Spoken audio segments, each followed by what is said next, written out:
yang sangat luar biasa daripada kehidupan Sayyidatina Fatimah Zahra. Nabi Muhammad SAW menangis, tidak ada henti-hentinya, menangis. Sayyidina Abu Bakar Siddiq datang, tetap menangis. Sayyidina Umar datang, tetap menangis. Sayyidina Utsman datang, tetap menangis. Sampai Sayyidina Abu Bakar mengatakan, ini nggak ada yang bisa mendiamkan Nabi kecuali putri tercintanya Sayyidatina Fatimah Zahra. Berangkatlah Sayyidina Abdurrahman bin Auf ke rumah Sayyidatina Fatimah dengan perintah dari Sayyidina Abu Bakar Siddiq.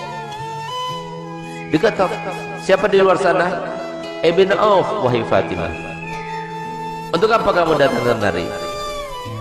Kami ingin meminta bantuanmu karena Nabi SAW mulai tadi sedang nangis dan tidak berhenti menangisnya, terus menangis. Kami sedih melihatnya. Baik, sebentar aku memakai pakaian dahulu. Kenapa Nabi SAW menangis? Karena Nabi telah diturunkan ayat yang berbunyi, wa in minkum illa wariduha. Tidak ada seorang pun dari kalian kecuali pasti akan melewati di atas neraka itu. Itu yang bikin nangis Nabi. Tidak ada satupun dari kita kecuali kita akan melintas di atas jahanam. Bagaimana tempat lintasan kita tergantung kepada amal kita. Tipis tebalnya tergantung kepada amal kita yang sekarang kita tidak memperdulikannya, tidak memikirkannya. Nanti semuanya akan terpampang di depan mata kita dan kita akan melewatinya. Semoga kita termasuk yang mendapatkan amal yang banyak, yang menyenangkan hati baginda Rasul Muhammad SAW. Berangkatlah Sayyidah Fatimah. Begitu berangkat Sayyidah Fatimah bertemu dengan Nabi. Sayyidah Fatimah ketika masuk ke masjid, mereka berteriak.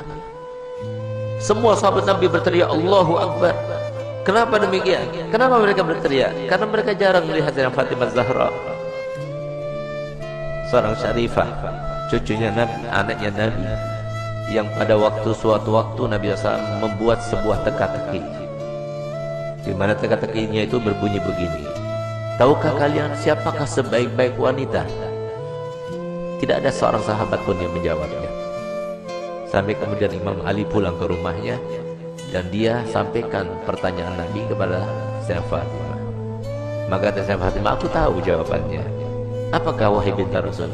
Jawabannya adalah sebaik-baik perempuan adalah tidak pernah dilihat laki-laki dan tidak pernah melihat laki-laki. Ketika Sayyidah Fatimah datang dan para sahabat banyak yang tidak mengetahui dengan Sayyidah Fatimah, mereka berteriak semuanya. Kenapa berteriak? Karena baju yang digunakan oleh Sayyidah,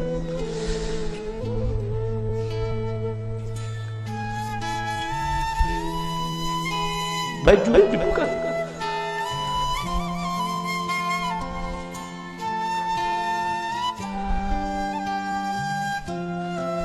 baju yang digunakan oleh Sayyidah Fatimah terdapat tambalan sebanyak 20 tambalan, sehingga sahabat semua sedih melihat putri tercintanya yang selalu dipuji oleh Nabi, yang paling mirip dengan Nabi, yang selalu Nabi SAW merendahkan semua wanita supaya mengikutinya, meneladaninya. Ternyata pakaian seperti itu, sesederhana itu. Saat itulah ketika sahabat Nabi merasa kasihan, merasa tidak tega, merasa iba melihat kehidupan Sayyidah Fatimah Zahra, maka Nabi SAW berkata kepada Sayyidina Umar bin Khattab, ya Umar, biarkan saja, demi Allah putriku Fatimah adalah pemimpin dari seluruh wanita yang masuk surga. Seandainya para syarifah sekarang tahu, lihat bagaimana pakaian Sayyidah Fatimah, lihat bagaimana perempuan yang dibanggakan oleh Nabi Muhammad SAW, yang harusnya kita sebagai umatnya menjadikan tauladan baginya. Bukan seperti sekarang ini, kita terlalu membanggakan pakaian, kita selalu menampakkan kemewahan, dan kita tidak mau membagi-bagi apa yang telah kita punya. Kita tidak pedulikan kepada manusia. Subhanallah, Sayyidah Fatimah datang suatu waktu di rumahnya. Sayyidah Fatimah adalah seorang yang paling sempurna, tangannya paling sempurna, hidungnya paling sempurna, matanya paling sempurna, karena dialah yang paling mirip dengan Nabi kita Muhammad SAW. Suatu waktu Nabi kita Muhammad datang, karena Nabi Muhammad setiap hari paling sedikit 2 kali masuk ke rumah Sayyidah Fatimah, saat pagi hari dan pada malam hari. Dan setiap kali Nabi Muhammad SAW akan melakukan suatu bepergian, pertama kali yang didatanginya setelah pulang dari bepergian ada rumah Sayyidah Fatimah. Dan terakhir kali rumah yang didatangi sebelum dia berangkat adalah rumah Sayyidah Fatimah Zahra. Semoga kita semua termasuk dibangkitkan bersama Sayyidah Fatimah Zahra. Di saat itulah Nabi SAW masuk ke rumah Sayyidah Fatimah. Sayyidah Fatimah punya anak kecil 2, Sayyidina Hasan dan Sayyidina Husain. Di saat beliau itu sedang menghaluskan gandum, maka kemudian Sayyidina Husain menangis, diambilnya. Ketika Sayyidina Husain menangis, diambil dengan tangan kirinya, dia dengan tangannya. Sayyidina Hasan menangis, diambil lagi. Sehingga pada saat itu Sayyidina Bilal melihat kejadian tersebut, sehingga Sayyidina Bilal merasa iba dan dia mengatakan, wahai binti Rasul, berikan salah satu pekerjaan. Kalau engkau mau, biarkan aku yang menggilingnya, dan kalau engkau mau, biarkan engkau yang menggiling dan berikan kepadaku putramu Hasan dan Husain, biarkan aku yang menggendongnya. Tidak tega beliau itu melihat bagaimana keadaannya Sayyidah Fatimah, sampai kemudian Nabi SAW melihat. Begitu Nabi SAW melihat, maka dipeluknya Sayyidah Fatimah, dicium dia. Setiap kali Nabi SAW bertemu dengan Sayyidah Fatimah, dipeluknya dan dicium di jidatnya sebagai tanda bahwa Nabi SAW ridho kepadanya. Bahkan tempat duduknya pun yang tidak diduduki oleh siapa juga, kalau Sayyidah Fatimah datang, maka tempat duduknya diberikan oleh Nabi SAW kepada Sayyidah Fatimah Zahra. Itulah kedua bagi kita para wanita. Dialah tauladan yang paling utama bagi wanita, dan dialah yang diceritakan oleh Nabi SAW dalam hadisnya, bahwasanya pernah suatu waktu Sayyidah Fatimah itu dalam keadaan pernah melukai perasaannya suaminya tanpa sengaja.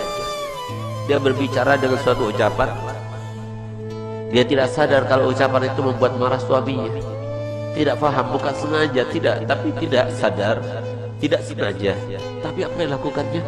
Dilihat suaminya itu warnanya merah mukanya, yang menandakan bahwa dirinya dalam keadaan marah. Di saat itulah timbul rasa takutnya kepada Allah, sehingga di saat itulah dia minta maaf kepada suaminya.